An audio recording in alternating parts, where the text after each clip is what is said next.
સુરતના ડિંડોલી પોલીસ મથકમાં સ્કૂલના યુનિફોર્મમાં 15 વર્ષીય દીકરી આવી હતી. પહોંચી પિતા રાત્રે સૂવા માટે દબાણ કરે છે અને છેડતી પણ કરે છે. જો પોલીસ ફરિયાદ કરીશ તો મારી નાખીશ.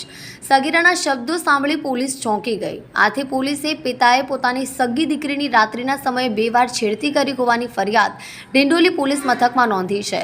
દીકરીની આ પીતી સાંભળીને પોલીસે તાત્કાલિક ફરિયાદ નોંધી આરોપી પિતાની ધરપકડ કરી હતી. જો વિરોધ કરું તો પિતા ગુસ્સે થાય છે. આ બનાવ અંગે ડિંડોલી પોલીસ પાસેથી મળતી વિગતો અનુસાર શહેરના ડિંડોલી વિસ્તારમાં રહેતી 15 વર્ષની એક સગીરા ડિંડોલી પોલીસ મથકે પહોંચી હતી અને તેને શોધતા તેના પરિવારના સભ્યો પણ ડિંડોલી પોલીસ મથકે પહોંચ્યા હતા. જોકે તેણે એક ફરિયાદ કરવાનું પોલીસને કહ્યું અને આ ફીતી જણાવી હતી. તેમાં તેની ફરિયાદ તેના સગા પિતા વિરુદ્ધ જ હતી.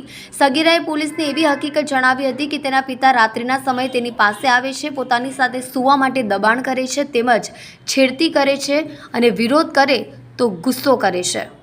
સર, ડિંડોલીમાં પિતા વિરુદ્ધ જ ફરિયાદ દાખલ થઈ છે, શું હકીકત છે? ડિંડોલી વિસ્તારમાં ભરવાડનગર 4 રસ્તા એરિયા છે, જેમાંથી એક ફરિયાદી આવી અને પોતાની ફરિયાદ આપેલ છે કે પોતાની સગી ભત્રીજી જે છે એની ઉપર એના સગા પિતાએ શારીરિક અડપલા કરેલા છે. જે સંબંધે પોલીસે તાત્કાલિક એની ફરિયાદ લઈ અને કાયદેસર કાર્યવાહી કરી એટલે એની પિતાની ધરપકડ કરેલી છે.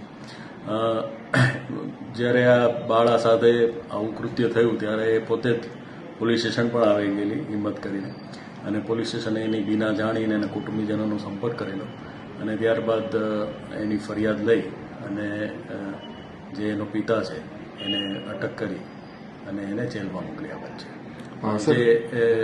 આજે છે બાળા છે એની સાથે એની માતા હાલ એના વતન ગયેલી હોય ને એનો ગેરલાભ લઈ અને પિતાએ આ કૃત્ય કરેલું હોય એવું તપાસમાં ખુલવા મળેલ છે.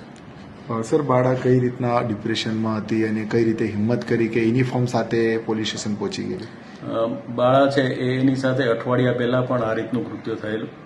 પછી આ ફરીવાર એનું રિપીટેશન થતાં બાળાએ જે સ્કૂલ ડ્રેસ સાથે જ એક મહિલાને એને વાત કરેલી અને એક મહિલાએ એને હિંમત આપતા એ પોલીસ સ્ટેશન આવેલી અને પોલીસ સ્ટેશન આવીને પોતાની આપવીતી જણાવતા પોલીસે એની ગંભીરતા સમજી એની ફરિયાદ લઈ અને તાત્કાલિક કાર્યવાહી કરેલ છે અને હાલ એના પિતા છે એ જેલ હવાલે છે.